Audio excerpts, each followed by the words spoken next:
Bonjour à tous, bonsoir en tout cas. Je ne vais plus me présenter parce qu'Elisabeth l'a déjà fait. Donc ce soir, ce que je veux vous présenter, c'est une partie des travaux de ma thèse de doctorat qui était encadrée par Marie-Paul Poggi. Et dans cette partie, dans l'écriture de la thèse, dans les travaux, à un moment, je me suis retrouvée vraiment bloquée parce qu'il fallait faire l'observation des séances didactiques en éducation à la sexualité, donc bloquée tant par le fait que l'objet de cette étude est un objet sensible, parler de l'éducation à la sexualité, mais aussi parce qu'il fallait filmer les classes. Et donc, au moment où j'étais bloquée, il a fallu trouver des solutions. Et donc, je voulais vous présenter d'abord la première solution qui a été mise en place par le choix de faire une étude de cas et ensuite la méthodologie qui a été mise en place pour l'observation filmée. D'abord, je vous présente rapidement le cadre théorique de ma thèse. Je travaillais sur le processus de contextualisation dans le contexte didactique en éducation à la sexualité et en me posant la question, comment ce processus de contextualisation peut-il devenir producteur de conduite sexuelle, d'inégalité dans les conduites sexuelles à risque chez les jeunes au lycée en Guadeloupe. Alors, l'approche que j'avais d'abord des concepts, c'est celui de la didactique contextualisée. L'approche qui était choisie, c'était de dire que le contexte didactique, il est contextualisé parce qu'il va subir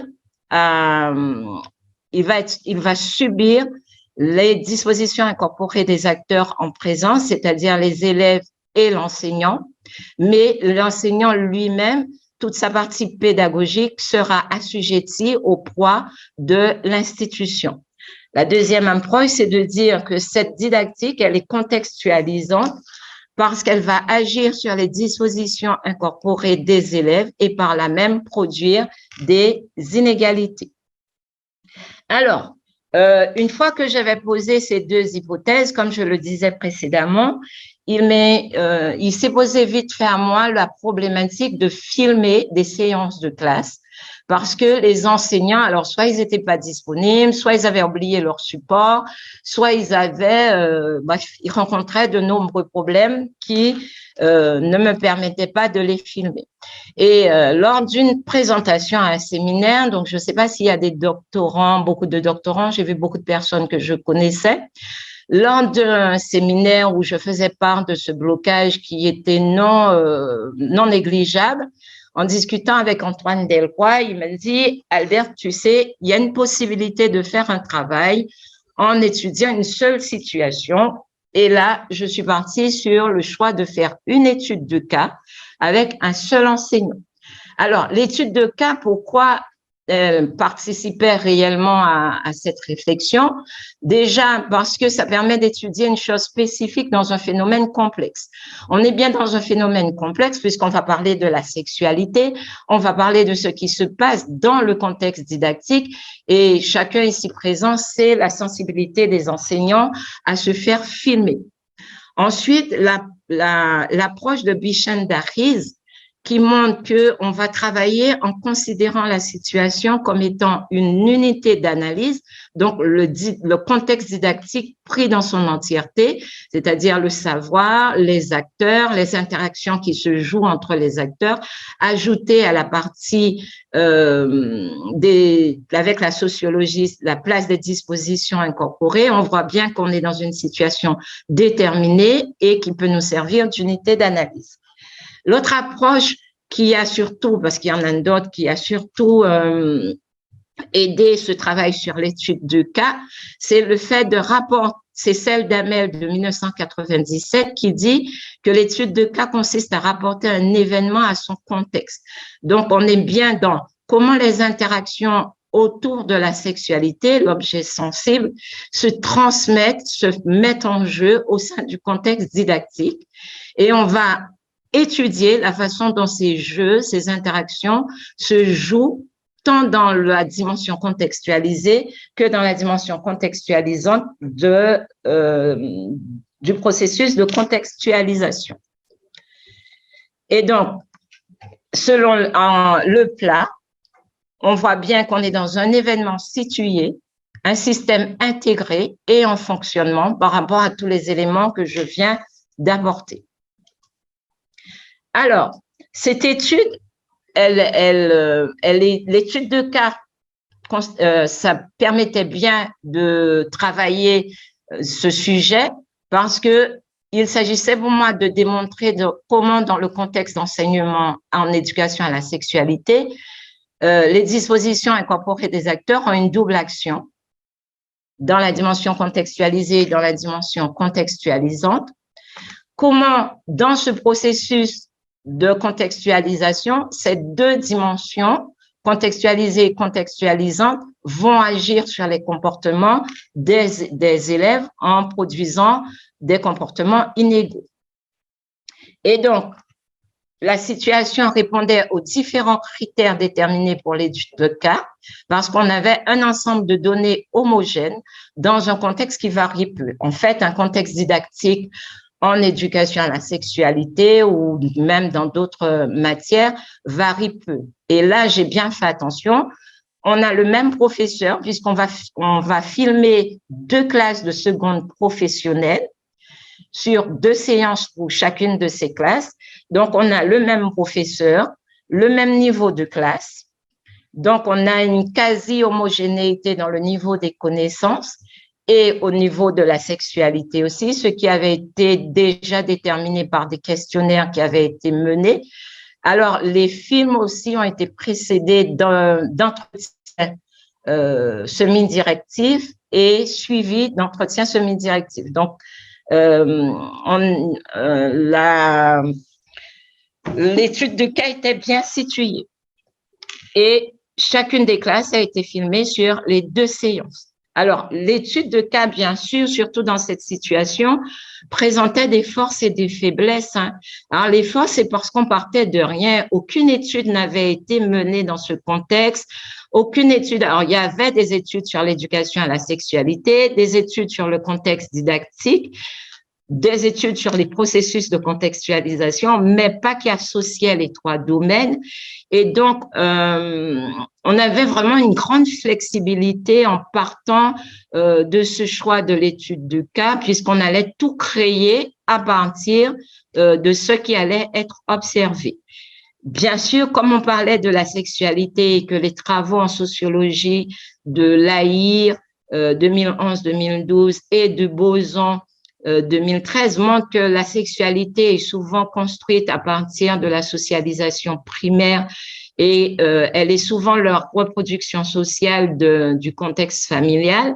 Donc, le nombre restreint d'expériences observées représente certainement un frein si on prenait juste les films. Et c'est pour ça qu'on a fait le choix d'abord de croiser les approches qualitatives, donc les entretiens et l'observation des films, mais ensuite, on va aussi croiser ces entretiens avec les enquêtes par questionnaire qui auront été menées et une partie du dépouillement qui ne va pas vous être présentée aujourd'hui a même été fait sous un angle quantitatif. Donc, excusez-moi,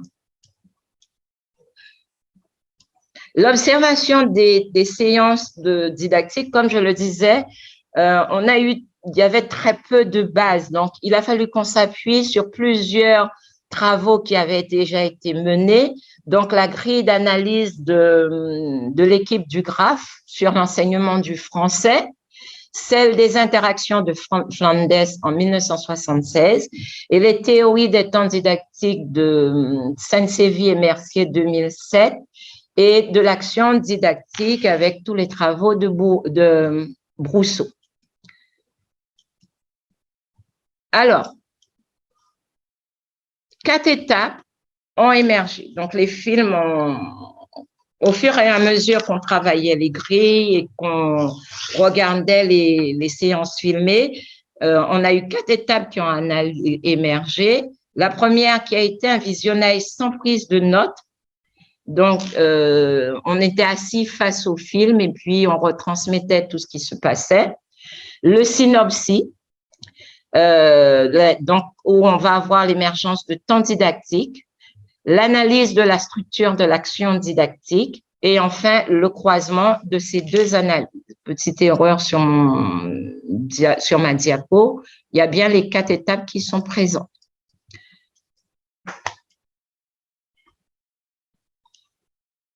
Alors, dans l'étape 1, prise de notes, vraiment, le chercheur, il observe vraiment, il regarde le film, il ne sait pas ce qu'il va trouver. Ça lui permet de s'imprégner de la façon de parler de l'enseignant, de la dynamique globale de la classe, de repérer quelques variables et de souligner quelques points à partir desquels vont être réalisées la grille de retranscription. L'étape 2 porte sur le choix du synopsis et ce qu'on va chercher à mettre en évidence à partir de l'étape 1, ce sont les tâches de l'enseignant et des élèves, les interventions de l'enseignant autour de ces tâches, avoir une vue d'ensemble sur ce qui se passe dans la classe, contextualiser les tâches par rapport au savoir et aux réactions des élèves et déterminer les temps qui sont consacrés aux tâches. Alors, le visionnage sans prise de notes et le choix du synopsis ont été travaillés à partir de la grille que vous voyez, retranscription du discours du professeur et des élèves, ce que fait le professeur, ce que font les élèves et la durée, puisqu'après, il va y avoir un découpage de temps. Dans la retranscription, est-ce que vous voyez la page qui vient de s'ouvrir? Alors, non, pas moi en tout cas. Résultat de la lecture sans prise de notes et traitement par le synopsis. Personne ne voit? Alors, moi, je ne la vois pas. moi non plus, Béatrice et Albert. Oui. Vous êtes toujours sur le diaporama? Oui, nous sommes toujours sur le diaporama. J'ai un bug. Excusez-moi. Eh bien, je vais arrêter le partage du diaporama. Voilà, il faut éventuellement que tu ouvres la fenêtre. Normalement, j'avais mis un lien, mais apparemment, il ne fonctionne pas. Est-ce que ça va là maintenant? Oui. OK. Alors, voilà le tableau de la retranscription, visionnage sans prise de notes et ensuite visionnage à partir de ce que fait l'enseignant et ce que font les élèves. Donc, on va commencer avec le début du cours. Voilà. On voit tout de suite que les questions portent bien sur l'éducation à la sexualité autour des IST et des MST. Et puis, ce qui est important de voir là, c'est que l'enseignant, il se déplace parce qu'on va travailler beaucoup sur ses postures, sur le ton qu'il utilise, sur le vocabulaire. Et puis, les élèves sont souvent dans des positions passives ou placés sous l'ordre de l'enseignant. Donc, ils lisent quand l'enseignant le demande. Ils sont toujours en train de lire. Ils prennent des notes quand l'enseignant écrit sur le tableau. Donc, on est dans un cours tout à fait normal. Et voyez là, il a une voix triste et basse parce qu'il est en train de parler du contexte guadeloupéen. Les élèves poursuivent la lecture, l'enseignant écrit au tableau, etc. Comme un cours tout à fait normal. Alors là, les élèves rigolent et parlent en même temps parce qu'il va parler du multipartenariat. Mais ce qui est surtout important à ce moment, c'est une classe normale. Il interroge les élèves et les élèves répondent. Et sinon, les élèves sont attentifs et lèvent le doigt, ils suivent leur cours tout à fait normalement. Donc, voilà, avec ce tableau sur le contenu, si vous souhaitez, après, on va y revenir, mais c'était pour vous montrer vraiment comment ce travail de lecture, de repérage dans le visionnage s'est mis en place et a permis déjà de distinguer ce que faisait l'enseignant en lien avec ce qui était transmis et comment les élèves réagissaient. Je reviens sur le diaporama. Donc, voilà. Ce que je disais, la totalité de ce que l'enseignant disait a été retranscrit et puis ensuite, ça a été en fonction des changements de contenu de l'enseignant. Alors, ça nous a donné comme résultat tout de suite, donc je présente les résultats en alternance. L'enseignant alterne le français et le crayon. Ce qu'on observe, c'est… Excuse-moi, Albert, il faut que tu repartages ton diaporama. Ah, On l'a pris sous les yeux, en fait. d'accord. Pourtant, j'ai refait Excuse-moi de t'avoir interrompu, hein. partager. Excusez-moi, je reviens sur le Zoom. Est-ce que là, ça va? C'est en train d'apparaître. Ça va apparaître. Ok, Ça y est, c'est bon. super. Merci. Merci. Alors, je disais que l'enseignant alterne entre le français et le créole. Ce qui est très remarquable, c'est que lorsqu'il va parler de la sexualité des élèves, donc lorsqu'il fera référence aux dispositions incorporées sexuelles des élèves, il emploiera souvent le créole. Et lorsqu'il sera sur la transmission des cours attendus par l'institution, il parlera souvent le français, tout le temps le français. Ça, on peut le voir dans le tableau que je vous ai montré, dans la retranscription que je vous ai montrée. Ensuite, il change de ton, de vocabulaire, de posture, d'utilisation des médias, tableaux, bureaux, aussi en fonction du contenu des cours. Puis, il utilise trois transmissions de savoir, des savoirs scientifiques, quand il donne la définition des micro-organismes, de ce que c'est que les infections sexuellement transmissibles. Il s'appuie bien des exemples sur le contexte de la Guadeloupe, en disant comme exemple que c'est le 2e département contaminé par le sida. Et puis, il s'appuie bien sur les pratiques sexuelles des jeunes. Alors, au préalable, il y avait eu une étude des prescrits qui avait été faite en éducation à la sexualité. Ces 3 types de savoirs sont vraiment attendus par les prescrits. Par contre, ils sont attendus de façon égale. Et c'est là que ça devient très pertinent parce qu'on est bien en train de travailler dans de l'éducation 1. Alors, le 3e temps, c'était le traitement des temps didactiques. On s'est appuyé sur l'action conjointe en didactique de Sainte-Séville et Mercier, et donc plus particulièrement sur la chronogénèse, parce que dans la chronogénèse, on prend en compte les modifications des transmissions de savoir dans le milieu didactique. Et dans le visionnage, là, tous les films ont été visionnés avant d'arriver à cette partie. On a vu, comme je le montrais précédemment, 3 temps bien apparaître. Donc, cette légende, elle est retenue pour l'ensemble des travaux. Donc, tout ce qui sera en bleu va montrer le temps de transmission des savoirs scientifiques. Ce qui sera en orange, le temps de transmission en lien avec le contexte guadeloupéen. Et ce qui va être en jaune, le temps de transmission sur les dispositions incorporées des élèves sans aucun apport scientifique. Bien sûr, comme je vous l'ai expliqué, le temps de transmission des savoirs, c'est l'emploi de ce qui est attendu, les méthodes pédagogiques qui sont mises en œuvre, mais qui sont vraiment déterminées par le programme officiel. Ce qu'on a aussi remarqué dans les prescrits, c'est que cette partie des temps de savoir scientifique est clairement déterminée.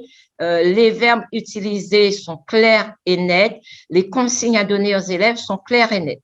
Ensuite, dans le temps de savoir en lien avec le contexte, donc il s'appuie sur des caractéristiques du contexte économique et social de la Guadeloupe, soit pour expliquer un savoir sur les normes sexuelles attendues, soit pour expliquer aux élèves les risques qu'ils prennent.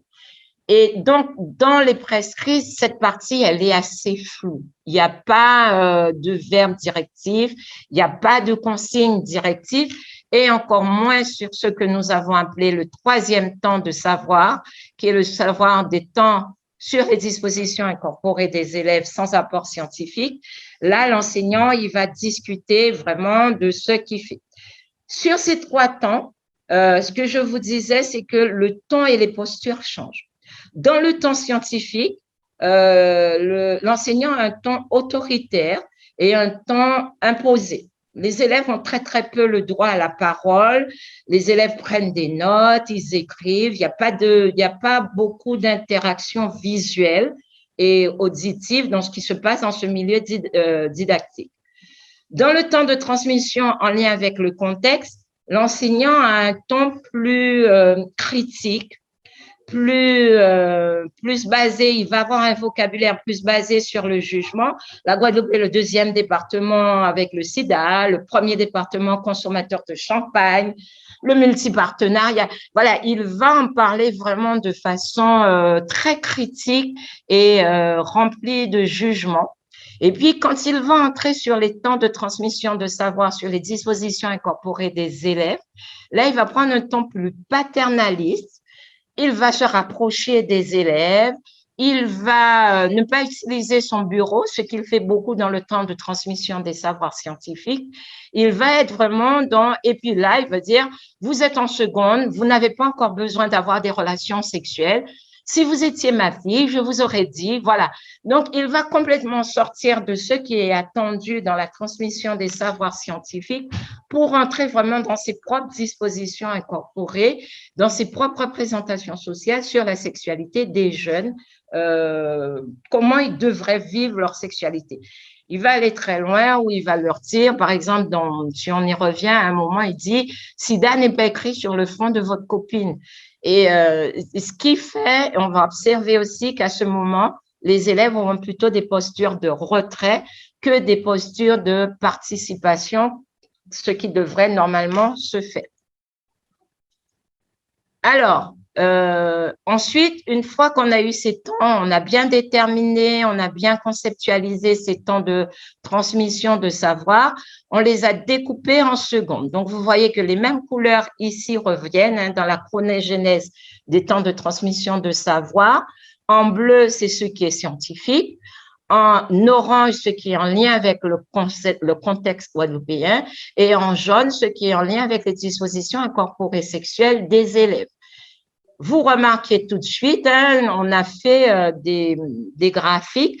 Le temps qui domine, c'est bien dans chacune des classes, dans chacune des séances, les temps qui dominent, ce sont les temps de transmission de savoir scientifique.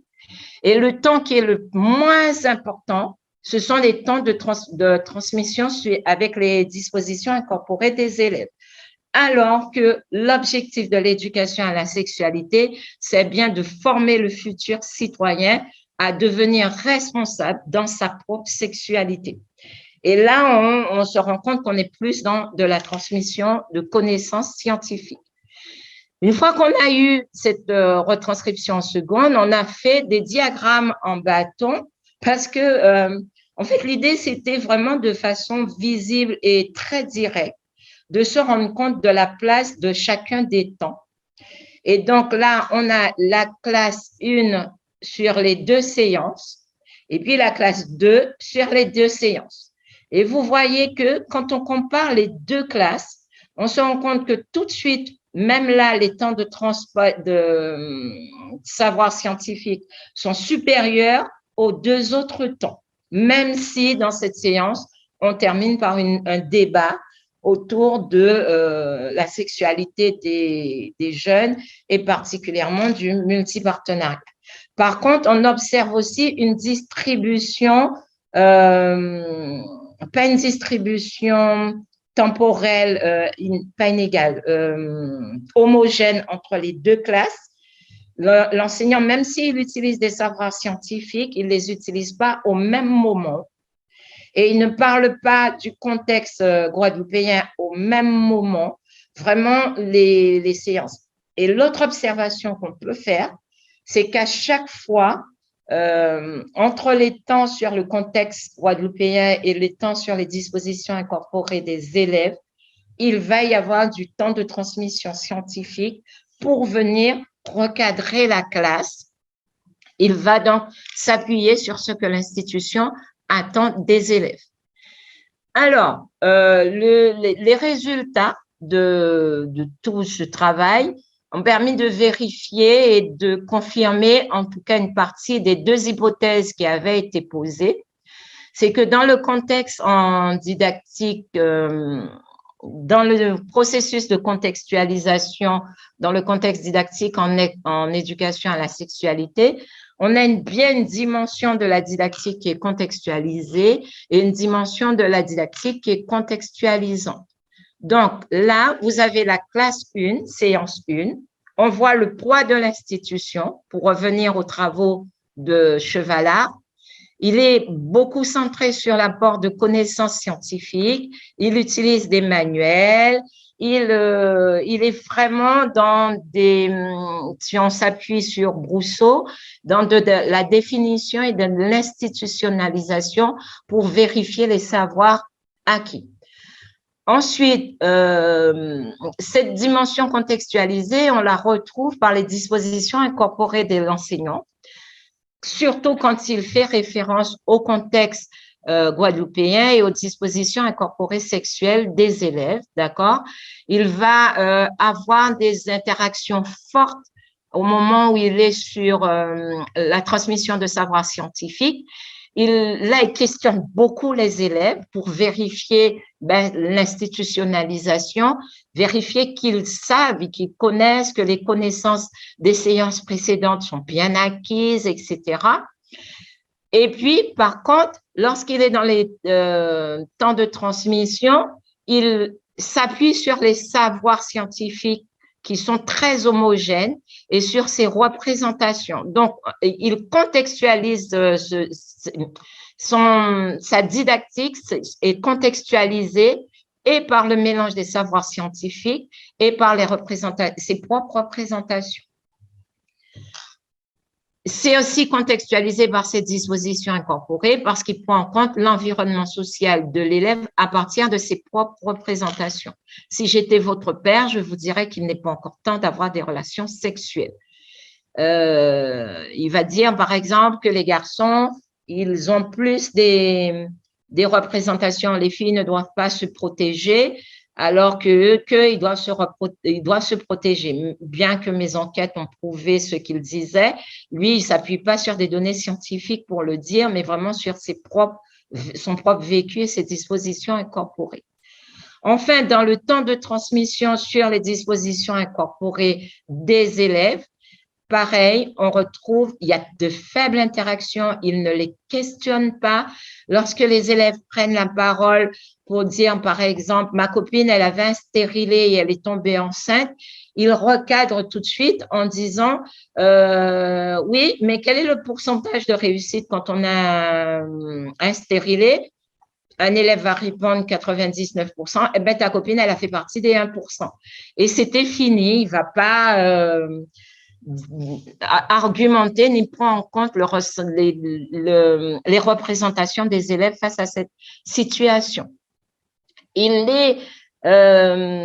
Par ces dispositions incorporées, il les culpabilise sur leur choix sexuel. Voilà, en leur disant, vous ne devriez pas faire ci, vous ne devriez pas faire ça, ça vous met dans telle situation. Donc, on est dans des discours très, très moralistes, paternalistes, culpabilisants. Ensuite, l'hypothèse 2 qui dit que la didactique, la dimension contextualisante existe dans cette dimension, dans ce processus de contextualisation, parce qu'il est producteur d'inégalités dans les conduites sexuelles à risque chez les jeunes et aussi vérifié.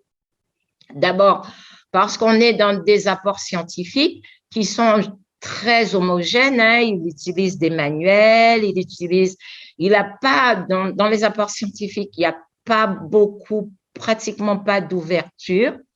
Il régule, il utilise les exemples sur le contexte guadeloupéen pour réguler, mais surtout pour conclure son cours. Donc, c'est pas constant, ça revient pas tout le temps, c'est souvent pour conclure. Et enfin, il affirme des choses. Hein. Quand il va parler des dispositions incorporées des élèves, il va pas chercher à savoir s'ils ont déjà pas des relations sexuelles, s'ils ont des camarades qui sont concernés. Il va être vraiment, vraiment dans ses propres représentations et à partir de là, il culpabilise, il informe sur leur conduite sexuelle. Et donc, même lorsqu'il va parler du contexte guadeloupéen, ce sont encore ses propres représentations qui vont dominer. Il va avoir, alors c'est ce que je vous disais, un vocabulaire vraiment très familier, contrairement au temps de transmission de savoir scientifique. Il désigne directement les élèves, donc ça, on retrouve le côté culpabilisant. Il interroge sur des faits sociaux liées au contexte guadeloupéen. Est-ce que vous étiez au courant qu'on est quand même le premier département à avoir le sida? Est-ce que vous étiez au courant que, voilà. Et il n'attend pas les réponses des élèves parce que tout de suite, il dit effectivement, le multipartenariat, c'est quand un homme a plusieurs femmes et dans notre société, c'est quelque chose de courant. Et puis, voilà, ce que je disais, il donne des recommandations. Il a des tons et des gestes très autoritaires lorsqu'il va parler des dispositions incorporées des élèves.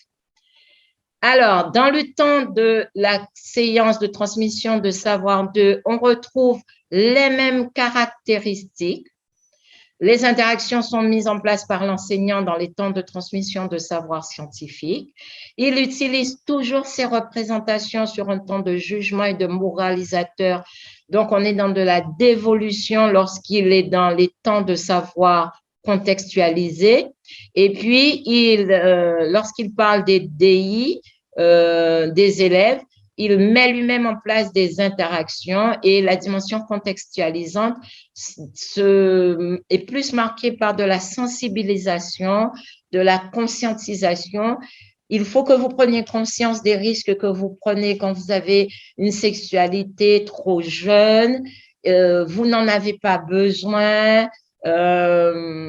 Voilà, il va utiliser beaucoup, bon, je n'utilise pas trop les termes en créole, mais il va être vraiment très dedans. Vous voyez que la colonne contextualisante par l'institution est moins présente parce qu'il ne fait pas beaucoup. Dans cette classe, il était beaucoup, c'est celle où on a vu qu'il concluait vraiment par le contexte social guadeloupéen et les dispositions incorporées des élèves, il n'est pas beaucoup sur ce qu'apporte l'institution. Dans la deuxième classe, donc pour la séance 1, pareil, on retrouve dans la partie contextualisée une forte place de l'institution et du contrôle des interactions. Dans la partie contextualisante, les mêmes changements de ton, autoritaire et didactif. Donc, quand il transmet les savoirs scientifiques, le même vocabulaire et le ton moralisateur lorsqu'il parle des représentations du contexte social guadeloupéen. Et puis, pareil que dans la séance 2 de la classe précédente, il donne des directives dans les pratiques sur un ton autoritaire. Enfin, la séance 2 de la classe 2 nous permet aussi d'appuyer nos hypothèses parce que nous voyons que nous retrouvons toujours une place importante de la dévolution. D'accord? Il interroge, il attend des réponses, mais il est dans la transmission des savoirs scientifiques. Lorsqu'il est sur le contexte guadeloupéen, il dirige vraiment les connaissances, c'est lui qui analyse, il est sous des formes d'affirmation. Et enfin, lorsqu'il est dans les transmissions de savoir sur les DI, il ne fait pas de lien avec les connaissances scientifiques. Il est vraiment dans son autorité. Et vous voyez, j'ai mis média corporel très présent parce qu'il fait beaucoup de gestes et puis il se rapproche beaucoup des élèves. À ce moment, il va passer derrière les élèves, il va s'asseoir sur la table, il va être très, très proche des élèves lorsqu'il va leur parler de leur sexualité. Et toujours avec les mêmes discours autour de la culpabilité, il va chercher à réguler, il va pas leur donner du tout d'espace pour répondre, il va être dans, voilà, c'est comme ça et c'est tout. Il utilise les pratiques des élèves, par contre, par rapport à ces représentations pour amener des savoirs. Alors, par exemple, il va leur dire, vous avez des relations sexuelles sans être protégé et vous savez très bien que vous prenez des risques sexuels en n'étant pas protégé. Or, qu'est-ce que nous avons vu? Que le préservatif protège pratiquement à 100% des relations sexuelles ou l'exemple du stérilet que je vous ai parlé. Donc, il s'appuie sur ce que les élèves disent, mais pas pour enrichir, pour juger et puis pour transmettre des savoirs scientifiques. J'ai retrouvé cette posture que dans cette séance et dans cette classe en particulier. Voilà ma bibliographie. en tout cas assez succincte et je vous remercie de votre attention.